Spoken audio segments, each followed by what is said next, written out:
رب إني وضعتها أنثى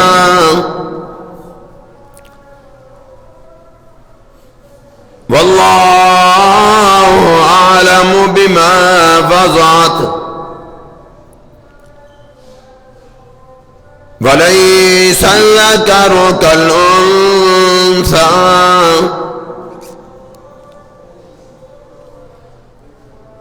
وإني سميتها مريم وإني أعيذها بك وذريتها من الشيطان الرجيم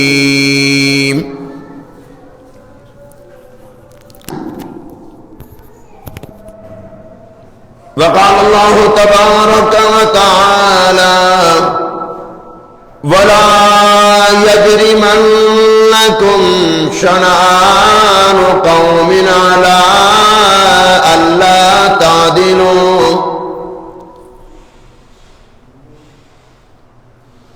اعدلوا هو أقرب للتقوى واتقوا الله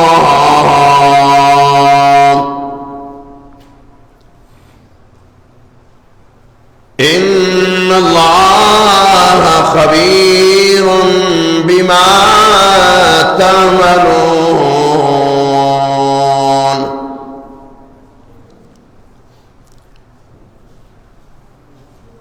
وقال النبي صلى الله تعالى عليه وسلم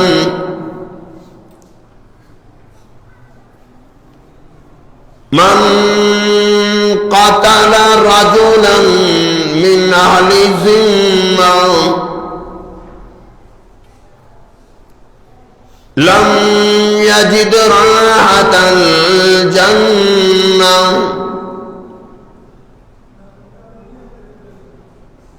وقال النبي صلى الله تعالى عليه وسلم من كذب علي متعمدا فليتبوأ مقعده من النار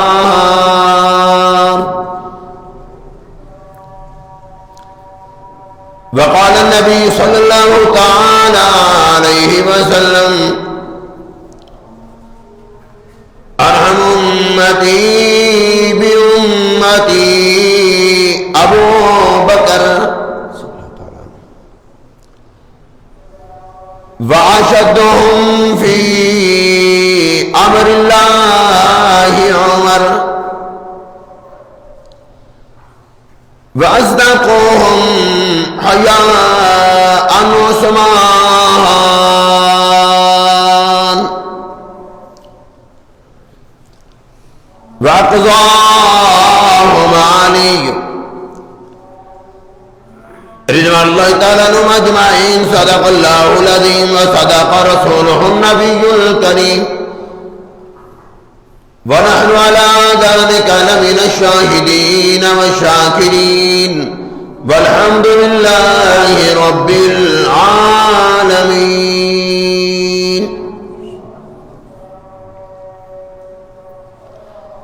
تمام حضرات بلند آواز سے درود شریف پڑھ لیں.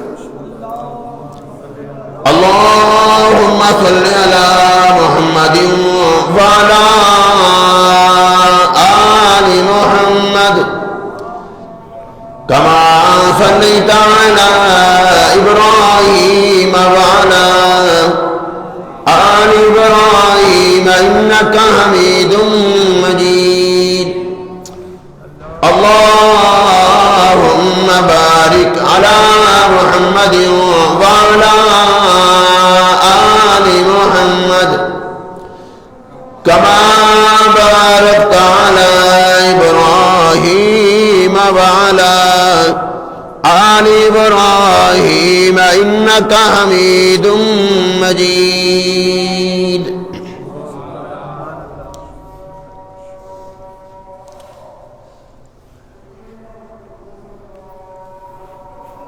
آج 25 دسمبر ہے. 25 دسمبر کے حوالے سے کچھ دو چار باتیں عرض کروں گا.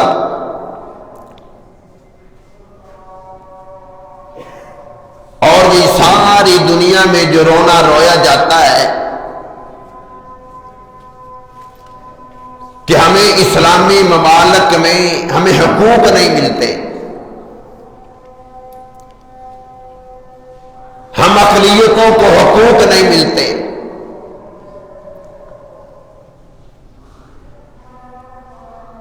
اور یہ شور مچایا جا رہا ہے کہ اسلام تلوار کے زور پر پھیلا ہے. اگر اسلام تلوار کے زور پر پھیلتا ہوتا تو خدا کی قسم عمر فاروق کے زمانے میں ایک بھی غیر مسلم نہ رہتا.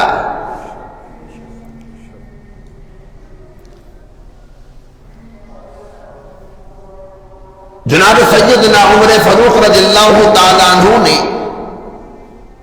اپنے غیر مسلم غلام سے فرمایا تھا کہ اگر دین میں زبردستی ہوتی تو میں زبردستی تجھے محمد کا غلام بنا دیتا صلی اللہ تعالیٰ علیہ وسلم.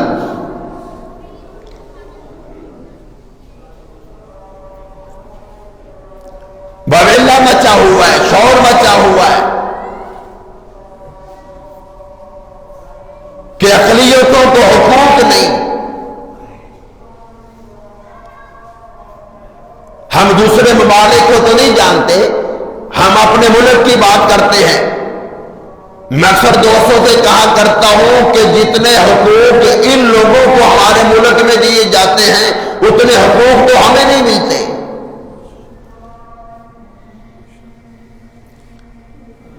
اس سے بڑھ کر تمہیں اور کیا حقوق چاہیے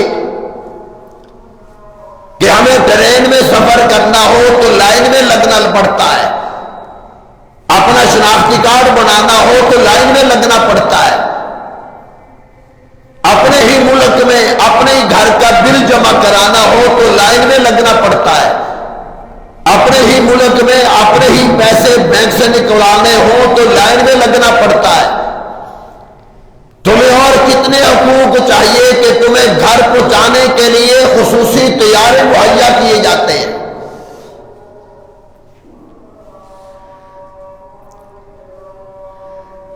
تمہیں نام بدنام اسلام کا کرتے ہو.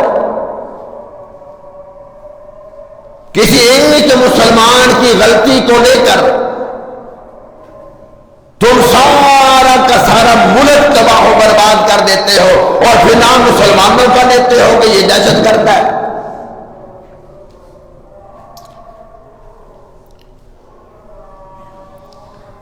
اسلام امن کا گہوارہ ہے, اسلام امن کا علمبردار ہے. جتنے مذہب اسلام میں تمہیں حقوق دیے ہیں اسی اتنے حقوق تو کسی مذہب میں نہیں.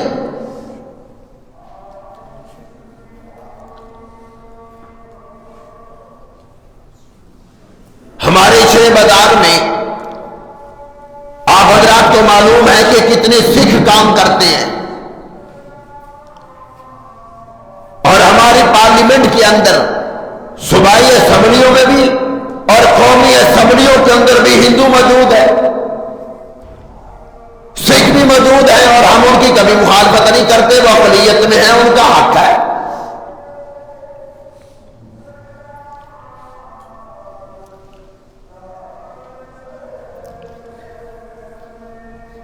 امن کا جو علمبردار اسلام ہے, اس امن کے علمبردار کے جو بانی ہے وہ سرکار دو عالم صلی اللہ علیہ وسلم خود ہے.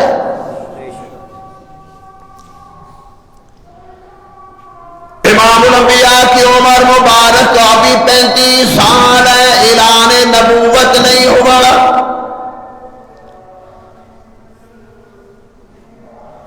مدنی کریم صلی اللہ تعالی علیہ وسلم نے کافروں کا اجلاس بلا لیا. مجھے پتا چلا ہے مسافر محفوظ نہیں, چوریاں ہو رہی ہیں, ڈکیتیاں ہو رہی ہیں, قتل عام ہو رہا ہے. میرا دل دکھتا ہے کوئی ایسی انجمن بن جائے, ایسی تنظیم بن جائے کہ جو مسافروں کو امن کی تعلیم دے اور مسافروں کا تحفظ کرے.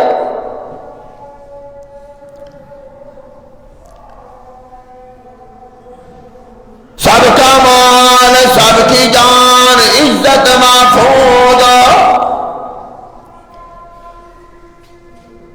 ابھی اعلان نبوت نہیں ہوا, مدنی کریم صلی اللہ تعالی علیہ وسلم امن کی تعلیم دے رہے ہیں.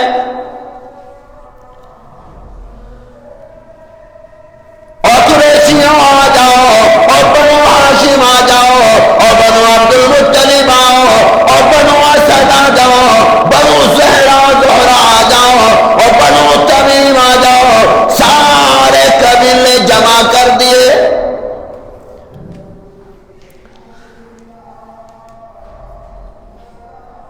ارشاد فرمایا مدنی کریم صلی اللہ تعالی علیہ وسلم نے, اور بنو ہاشم, اور بنو عبد المطلب,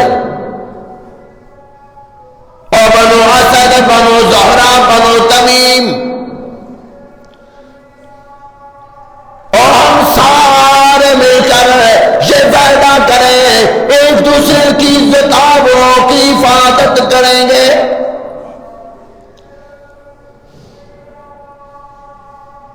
سارے عرب میں امن کی تعلیم دیں گے, غریبوں کا خیال رکھیں گے, محتاجوں کا خیال رکھا کریں کریں گے؟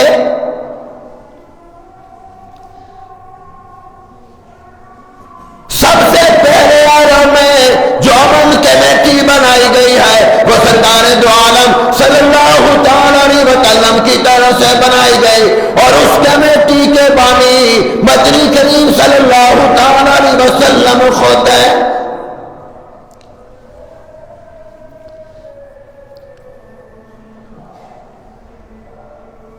پھر ایسا وقت بھی آ گیا، اعلان نبوت ہو گیا،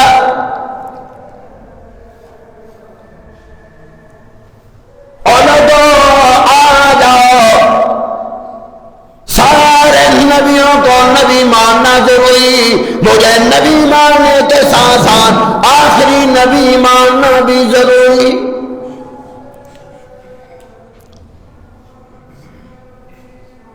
مختصر میں یہ کہ آزمائشیں آ گئی، تکلیفیں آ گئی،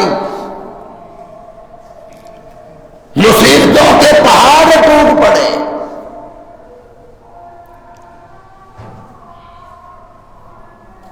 نبی کو مارا، پیغمبروں کو مارا، اور جس نے محمد عربی صلی اللہ تعالی علیہ وسلم کا کلمہ پڑھا، کوئی شاید ہی ایسا بچہ ہو کہ جس میں تشدد نہ ہوا ہو۔ آپ تو فرمائیں انشاءاللہ میں دو چار بڑی اہم باتیں عرض کروں گا کہ ان حاکمیتوں کو کیا اور حقوق چاہیے۔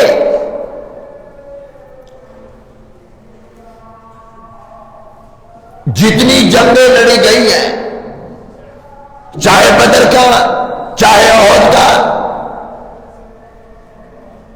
چاہے غزوہ خندق کا، غزوہ موتا کا، کسی بھی جنگ کا مطالعہ کر کے دیکھ لے، ایک اعلان ہو رہا تھا سرکار دو عالم صلی اللہ علیہ وسلم کی طرف سے، ہر جنگ کے موقع پر ایک اعلان ہے، اعلان ہو رہا ہے صحابہ کرام خیال رکھنا،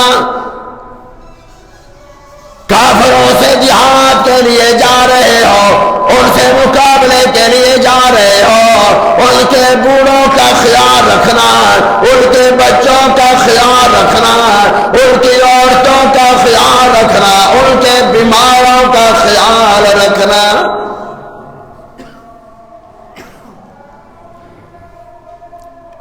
ارشاد فرمایا مدنی کریم صلی اللہ تعالی علیہ وسلم نے ان کے گھر کا نقصان نہ کرنا، ان کی بلڈنگوں کا نقصان نہ کرنا، ان کی عمارتوں کا خیال رکھنا۔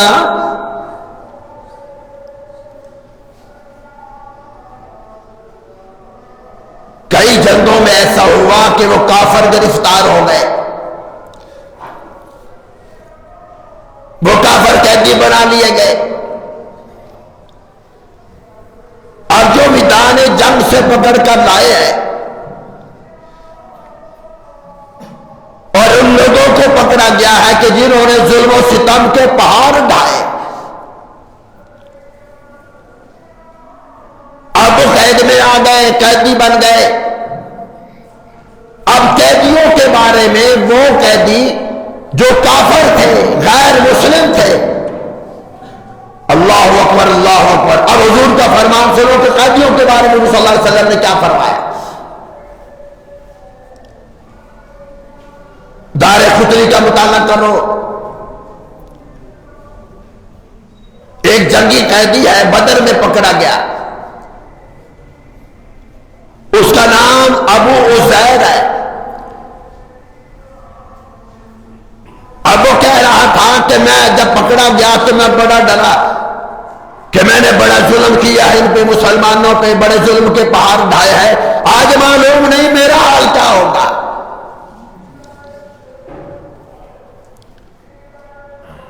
امام الانبیاء کو پتا چلا کہ چند کافر پکڑے گئے ہیں، قید میں آ گئے، مدنی کریم صلی اللہ تعالی علیہ وسلم نے اعلان فرمایا، اور صحابہ کرام جن کے پاس قیدی ہے ان قیدیوں کا خیال رکھنا۔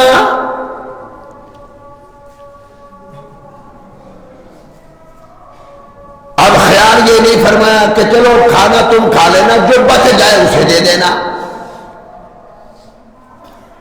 احادیث کی کتابیں اٹھا کر دے،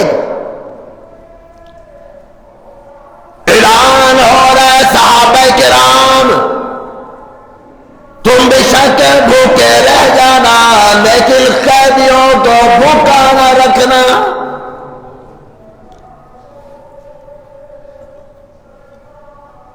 ابو ذر کہتا ہے میں قیدی بن گیا، صحابہ کرام نبی کریم صلی اللہ علیہ وسلم کے یار جب میرے پاس آتے ہیں 2 وقت کا کھانا لے کر آتے ہیں، صبح بھی کھانا ملتا ہے شام کو بھی کھانا ملتا ہے، اور میں کیا دیکھ رہا ہوں شاید مجھ سے یہ کھانا اچھا کھاتے ہوں گے، لیکن میری آنکھوں نے دیکھا میں بڑا حیران رہ گیا، مجھے اچھا کھانا دیا جا رہا ہے اور خود درختوں کے پتے کھا رہے ہیں۔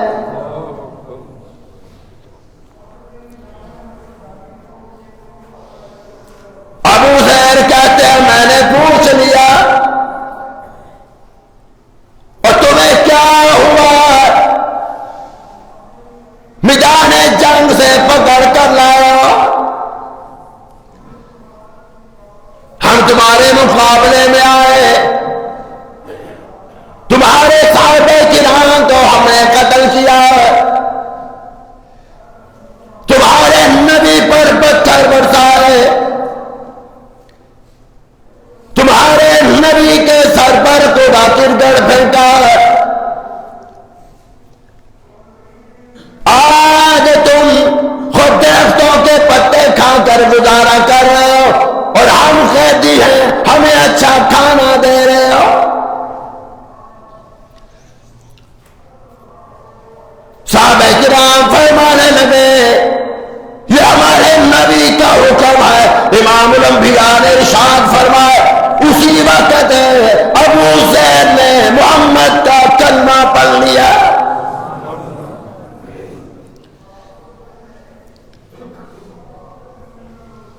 مکہ فتح ہوا،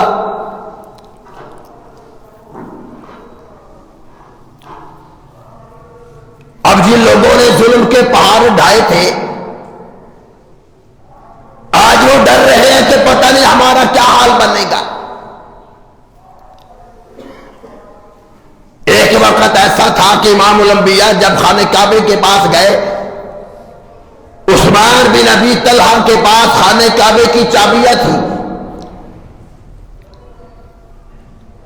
امام الانبیاء نے فرمایا کہ یار کعبے کی چابیاں دے دے، کہنے لگا نہیں دیتا، ابھی وہ کلمہ نہیں پڑھا، مسلمان نہیں۔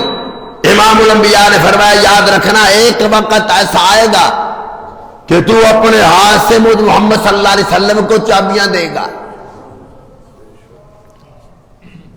اس نے مذاق میں بات کی، کہنے لگا جس دن چابیاں میں تمہیں دوں گا نا اس وقت تم نعوذ باللہ نعوذ باللہ تمہارے سارے مسلمان جنہوں نے آپ کا کلمہ پڑھا ہے وہ ذلیل ہو جائیں گے۔ نبی نے فرمایا میں محمد کا کلمہ پڑھنے والے ذلیل نہیں ہوں گے، تم ذلیل ہو جاؤ گے۔ مکہ فتح ہو گیا، امام الانبیاء نے فرمایا ذرا عثمان کو تو بلاؤ۔ اب پہلے یہ ڈر کے مارے چھپ کر بیٹھا ہے کہ آج مکہ فتح ہو گیا کہ پتہ نہیں میرا کیا حال بنے گا۔ صحابہ کرام پکڑ کر لے آئے، عثمان حضور صلی اللہ علیہ وسلم کے سامنے کھڑا ہے۔ امام الانبیاء نے فرمایا عثمان تجھے میری بات یاد ہے؟ جاننے کے باوجود بھی کہنے لگا نہیں مجھے تو یاد نہیں۔ آپ نے فرمایا میں نے تجھے کہا تھا کہ وقت وہ آئے گا کہ چابیاں تو مجھے خود دے گا۔ ہاں جی مجھے بات تو یاد آ گئی۔ آپ نے فرمایا اچھا عثمان بتا اب تیرا کیا پروگرام ہے؟ ان کے جب پروگرام کا پوچھ رہے ہو مکہ فتح ہو گیا، اب بھلا میں انکار کر سکتا ہوں؟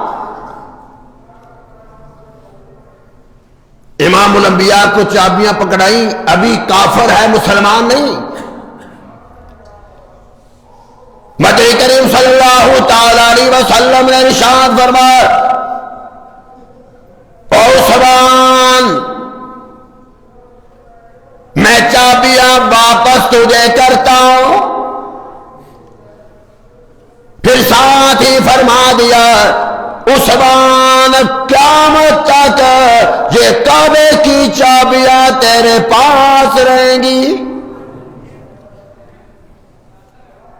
یہ کعبے کی چابیاں تیرے پاس، تیرے خاندان والوں کے پاس، تیری برادری کے پاس قیامت تک رہے گی. اور ساتھ ہی فرما دیا جو چابی تم سے چھینے گا وہ ظالم ہوگا. اس سے بڑھ کر کوئی اور اخلاق ہو سکتا ہے؟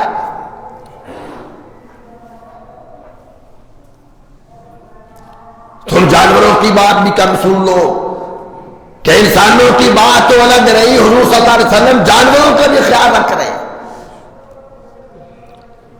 جب مکہ فتح ہوا امام الانبیاء تشریف لے جا رہے ہیں، 10,000 صحابہ کرام بھی ہیں. ایک ہی جگہ، ایک ہی راستہ ہے، ایک ہی سڑک ہے، ایک ہی روڈ ہے جس پر گزر کر جانا ہے. امام الانبیاء جب اسی روڈ پہ گزر رہے ہیں تو دیکھا کہ ایک کتیا نے بچے دے رکھے ہیں. امام الانبیاء نے اسی جگہ پر چند صحابہ کرام کی ڈیوٹی لگا دی. فرمایا یہاں سے 10,000 کے قریب صحابہ کرام کا گزر ہوگا. رات بھی آ سکتی ہے، اندھیرا بھی ہو سکتا ہے، تم یہاں پر کھڑے رہنا. ڈیوٹی کیا ہے؟ ارشاد فرمایا مدنی کریم صلی اللہ تعالی علیہ وسلم نے تم یہاں پر کھڑے رہنا. صحابہ کرام یہاں سے گزرے گے، کہیں ایسا نہ ہو کسی صحابی کے پاؤں کے نیچے کتیا کا کوئی بچہ نہ آ جائے.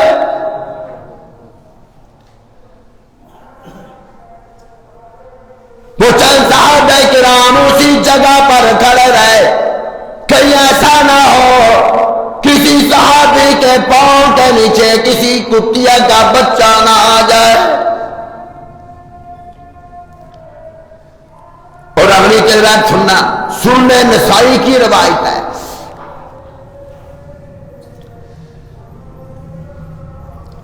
اللہ اکبر، اللہ اکبر. بات توجہ سے سنیں گے تو انشاءاللہ کچھ پلے پڑے گا، ورنہ کہ ایسا نہ ہو. مجھے ایک اور بات یاد آ گئی کہ اعتراض کرنے والے اعتراض تب کرتے ہیں جب ان کو بات سمجھ نہ آئے.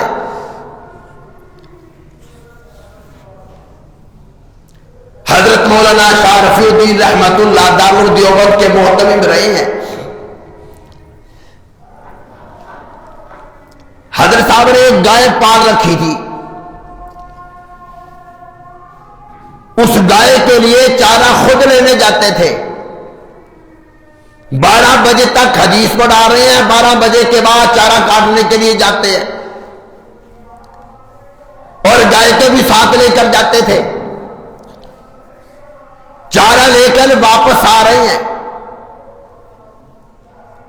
یار اگر آپ کی توجہ ہو تو بات ایک اور یاد آ گئی. ہمارے اللہ والوں نے دین کی اتنی خدمت کی، خدا کی قسم ایسی خدمت کی کہ انسان میں عقل دنگ رہ گئی. حضرت مولانا محمد یعقوب صاحب رحمت اللہ، وہ بھی دارالدیوبند کے صدر مدرس تھے. صبح حدیث پڑھاتے اور بے لوث 1 روپیہ بھی حدیث پڑھانے کا تنخواہ میں نہیں لیتے. ظہر تک پڑھاتے، ظہر کے بعد چارہ کاٹ کر لاتے اور بازار میں لا کر اسے فروخت کیا کرتے تھے. وہ چارہ کاٹ کر جانوروں کے لیے بازار میں لا کر اس علاقے میں لا کر اسے بیچ رہے ہیں.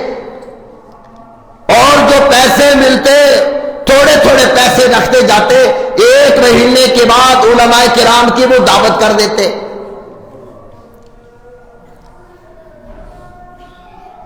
علماء کرام فرماتے ہیں کہ جب وہ دعوت ہم حضرت مولانا محمد یعقوب صاحب رحمت اللہ کے گھر سے کھاتے، اس کی اتنی برکت ہوتی کہ سارا مہینہ ہماری تہجد کی نماز قضا نہیں ہوتی تھی.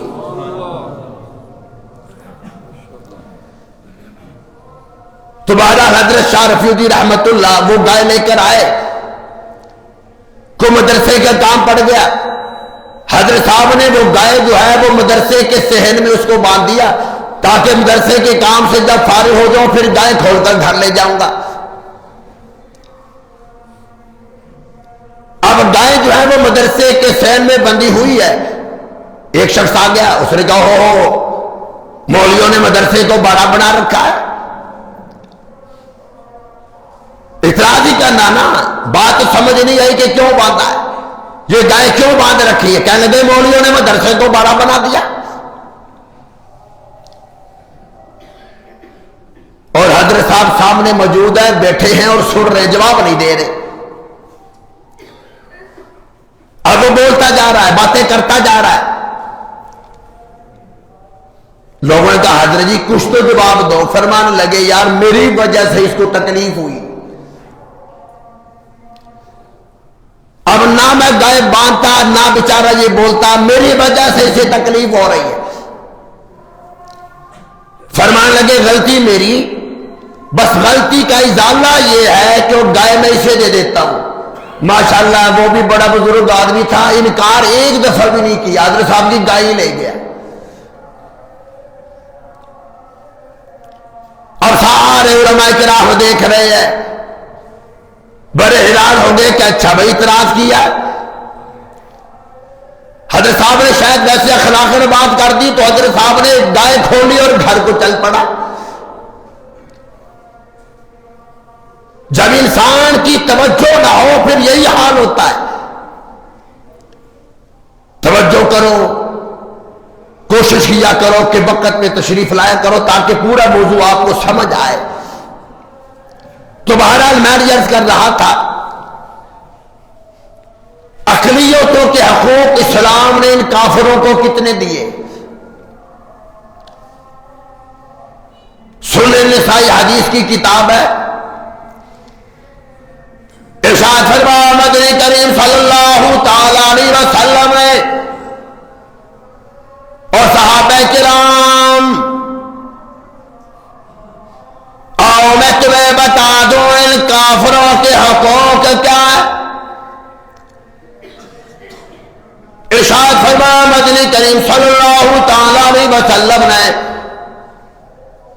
من قاتل رجلا فهو أهل ذمة ولم يجد ريحة الجنة، جس نے غیر مسلم کو بغیر کسی وجہ کے قتل کر دیا،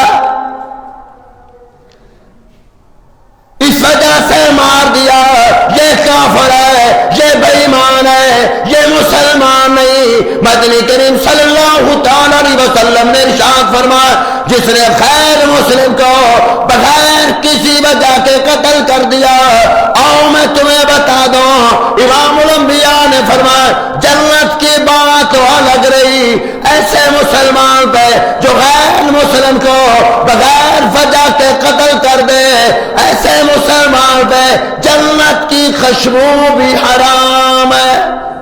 تاجدار ختم نبوت، تاجدار ختم نبوت، شان صحابہ، شان اہل بیت، مسند احمد میں حدیث موجود ہے، ارشاد فرمایا مدنی کریم صلی اللہ تعالی علیہ وسلم نے اور صحابہ کرام، آؤ میں تمہیں بتا دوں مومن کون ہے،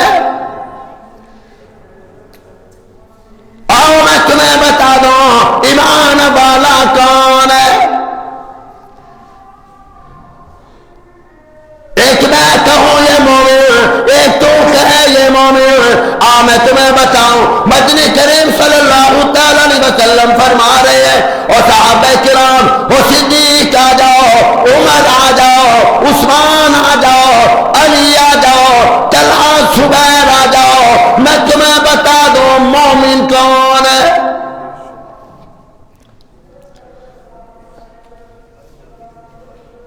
صحابہ کرام نے عرض کیا رسول اللہ صلی اللہ تعالی علیہ وسلم آپ فرما دیجئے کیجئے مومن کون ہے،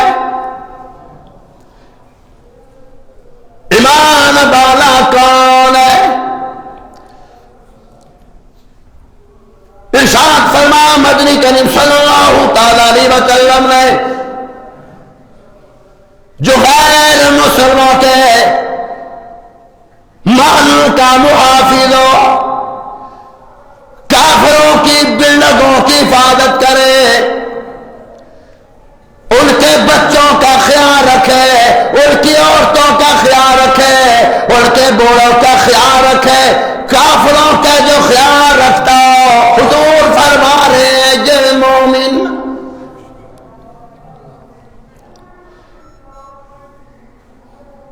کافروں کی بلڈنگوں کا جو خیال رکھنے والا ہو، ان کے مال کا خیال رکھنے والا ہو، ان کی دولت کا پیسوں کا محافظ ہو، وہ مومن۔ پھر ارشاد فرمایا مدنی کریم صلی اللہ تعالی علیہ وسلم نے، آؤ میں تمہیں بتا دوں مسلمان کون ہے۔ ارشاد فرمایا مدنی کریم صلی اللہ تعالی علیہ وسلم نے، المسلم من سلم المسلمون من لسانہ ویدہ۔ مسلمان وہ ہے جس کی زبان سے، جس کے ہاتھ سے دوسرے مسلمان محفوظ رہے۔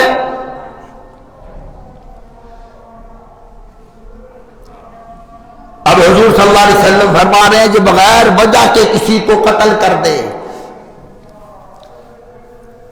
قصاص میں نہیں، فساد فی الارض بھی نہیں کر رہا، وہ غیر مسلمان کے ملک میں رہ رہا ہے۔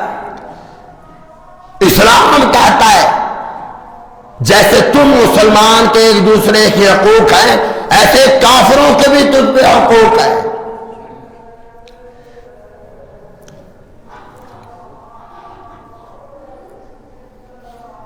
ایک صحابی آیا، یا رسول اللہ میں نے کافر کو قتل کر دیا۔ آپ نے فرمایا کیوں مارا؟ کہ جہاد میں گئے تھے؟ یا رسول اللہ نہیں۔ کوئی تمہارا بندہ اس نے مار دیا تھا؟ کہنے لگے نہیں۔ آپ نے فرمایا پھر کیوں مارا؟ بات توجہ سے سننا، کیوں مارا؟ یا رسول اللہ وہ کافر تھا، وہ غیر مسلم تھا۔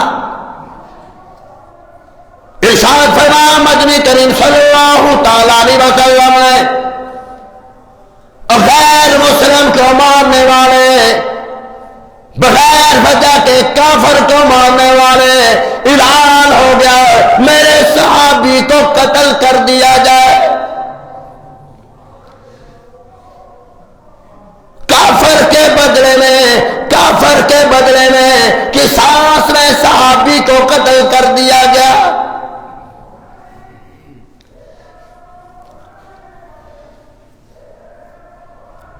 اس لیے اعلان ہو رہا فلا یجرمنکم شنآن قوم علی الا تعدلوا اعدلوا هو اقرب للتقوى واتقوا اللہ۔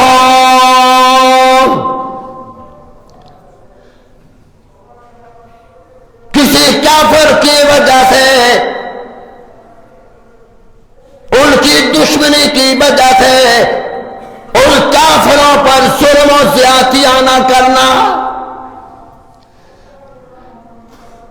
اگر ایک طرف تمہارا باپ ہے، ایک طرف یہودی ہے، لیکن جانتے ہو ایک طرف میرا باپ ہے، یہ ظلم کر رہا ہے، یہ زیادتی کر رہا ہے، اور ایک طرف یہودی ہے، یہ نہ سمجھنا یہ یہودی کافر ہے، فیصلہ یہودی کے حق میں کر دینا۔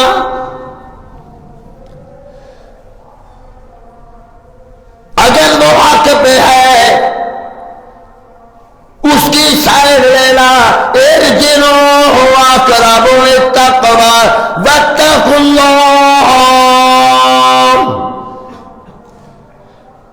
ان اللہ خبیر بما تعملون۔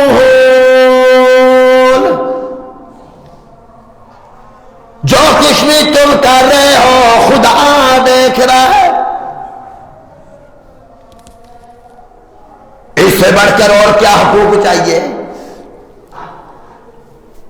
کہ غیر مسلم کو صحابی نے صرف غیر مسلم ہونے کی وجہ سے قتل کر دیا تو امام الانبیاء نے فرمایا اسے قتل کر دیا جائے، بغیر وجہ کے جو غیر مسلم کو قتل کر دے حضور نے فرمایا جنت کی خوشبو بھی حرام ہے۔ جیسے میں نے پہلے عرض کیا کہ ہر جنگ کے موقع پر اعلان ہوتا تھا کہ بھئی کافروں کے عورتوں کا، بچوں کا، بوڑھوں کا خیال رکھنا۔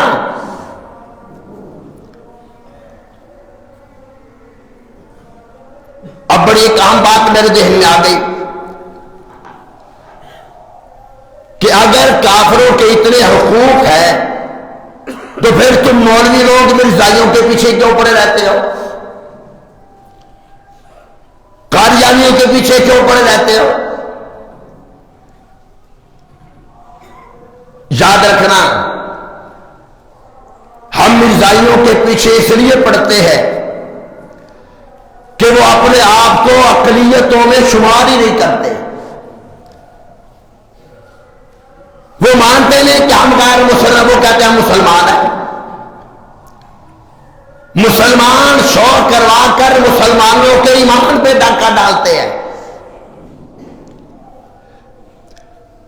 آج وہ غیر مسلم مرزائی قادیانی مان جائیں کہ ہم غیر مسلم ہیں، اقلیتوں میں ہیں، تو جیسے ہمارے سکھ یہاں پر اشرے میں کام کرتے ہیں، ہندو کام کرتے ہیں، ہم ان کو نہیں چھیڑتے، وہ مانتے ہم سکھ ہیں، مانتے ہم ہندو ہیں، ہمیں کوئی اعتراض نہیں، تم بھی مان جاؤ کہ ہم غیر مسلم ہیں۔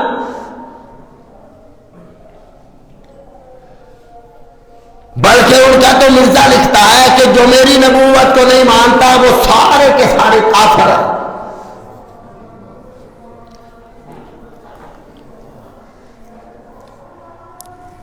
اب آپ سوچ رہے ہوں گے کہ قاری صاحب نے 45 منٹ تو کافروں پہ لگا دیے کہ ان کے بڑے حقوق تو ہمارے مسلمانوں کے کوئی نہیں،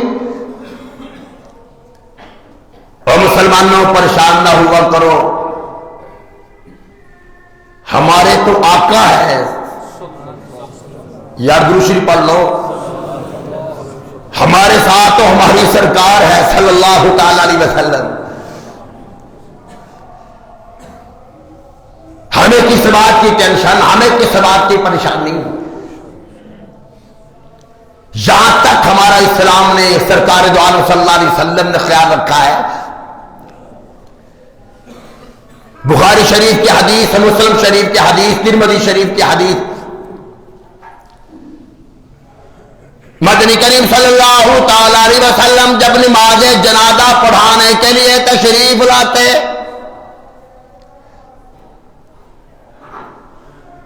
نماز جنازہ پڑھانے سے پہلے اعلان ہوا کرتا تھا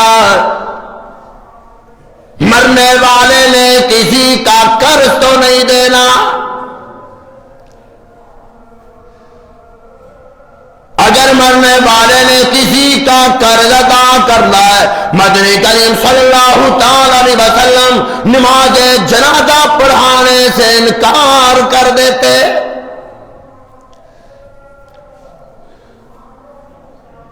فرمایا کرتے تھے صحابہ کرام میں محمد صلی اللہ تعالی علیہ وسلم مخلوق کا جنازہ نہیں پڑھاتا،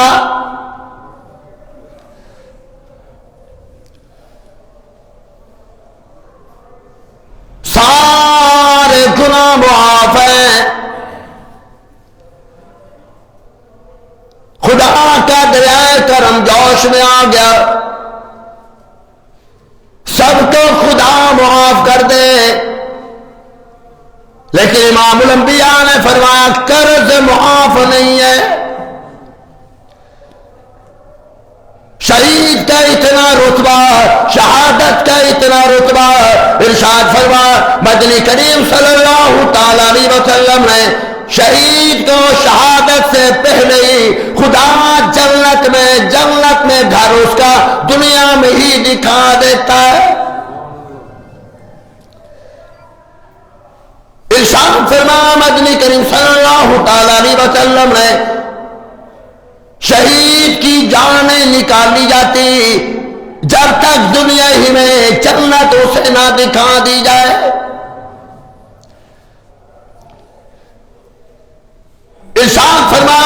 کریم صلی اللہ تعالی علیہ وسلم نے شہادت کا اتنا رتبہ، لیکن قرض شہید کا بھی معاف نہیں ہے۔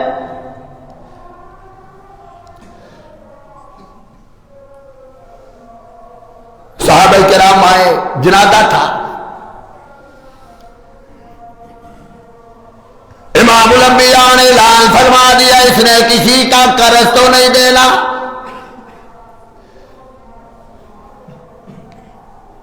بتا دیا گیا فلاں کا قرض دینا ہے، مصلی چھوڑ کر حضور پیچھے واپس آ گئے، میں مخلوق کا جنازہ نہیں پڑھاتا۔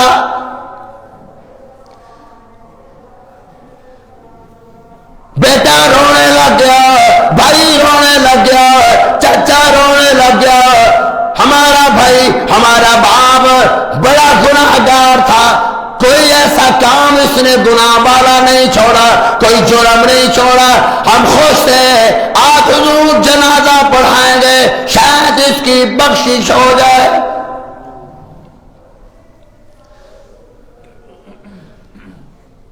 بیٹا کہنے لگا او میرے ابا جان تو کتنا بدقسمت ہے، آپ کا جنازہ حضور نے پڑھانے سے انکار کر دیا۔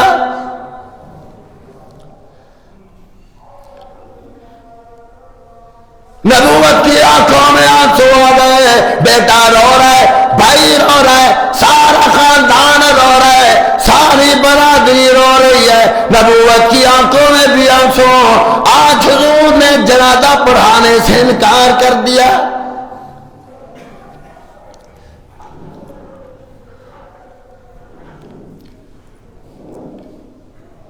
وحی آ گئی، فرمایا مجمع والو تم نے کبھی اس مرنے والے کو کبھی نیکی کرتے ہوئے دیکھا ہے؟ کوئی ایک ایسی نیکی جو کسی نے اس کو نیکی کرتے ہوئے دیکھا ہو؟ اور سارا مجمع خاموش ہے۔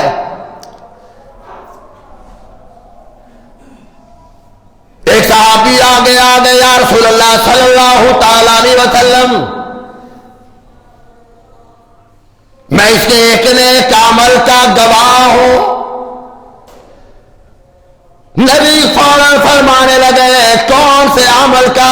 صحابی نے عرض کی یا رسول اللہ صلی اللہ تعالی علیہ وسلم فلاں جگہ پر جہاد کے لیے اپنے قافلہ روانہ کیا تھا اور ہم گئے تھے، راستے میں آرام کے لیے ہم ایک جگہ پر پڑا ہوا، رات کا وقت تھا، یہ مرنے والا پاس سے گزرا، کہنے لگا لگتے ہو تم محمد کے غلام ہو۔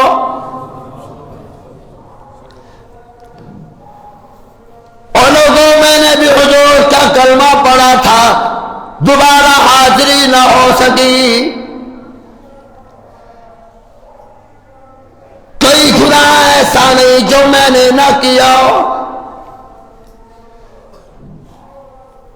زندگی کا کوئی بھروسہ نہیں، تم سو جاؤ میں تمہاری چوکی داری کرتا ہوں۔ امام الانبیاء نے فوراً فرما اور صحابہ کرام بتلاؤ پھر کیا ہوا؟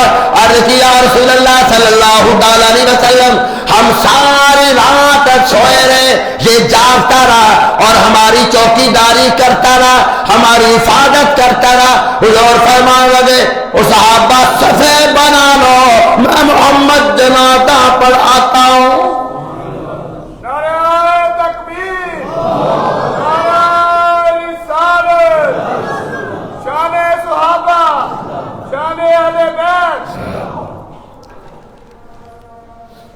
اب آپ سوچ رہے ہوں گے کہ جنازہ حضور صلی اللہ علیہ وسلم پڑھانے لگے تو قرض کا کیا بنا؟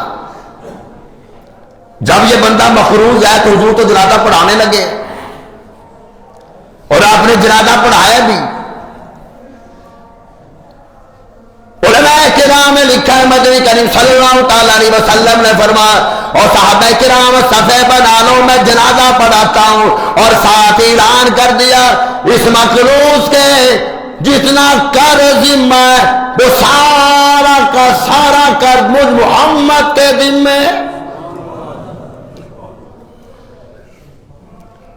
میں اس کا سارا قرض ادا کروں گا.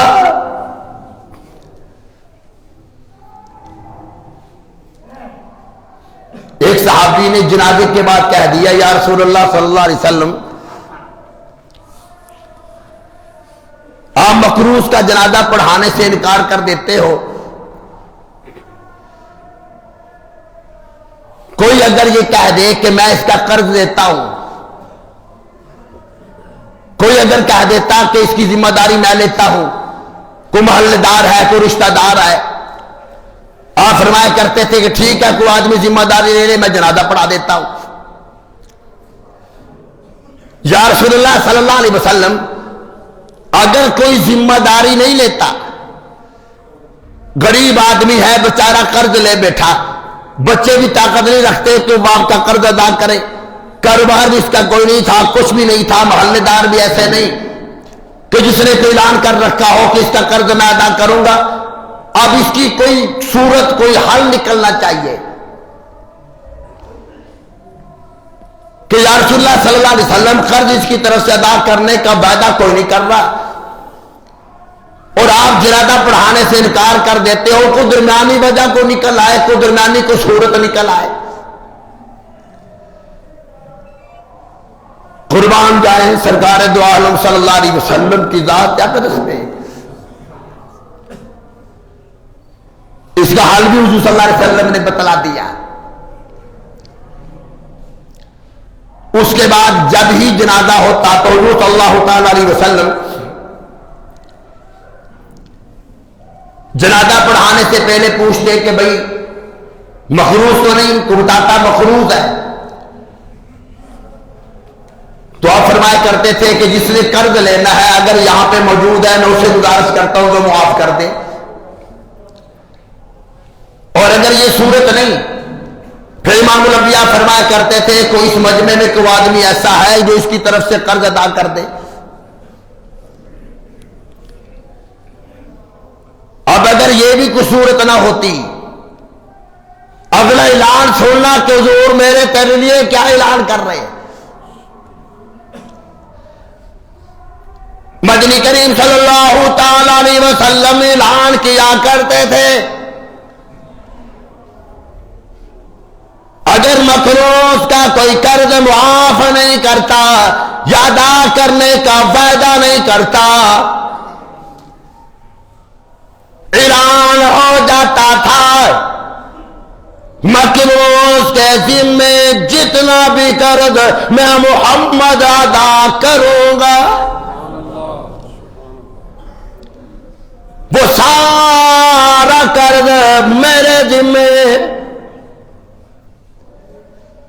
پھر قرض کی ادائیگی کا اعلان نہیں ہو رہا، ساری زندگی اس کی بیوے کا اور اس کے بچوں کا خیال رکھنا میری ذمہ داری.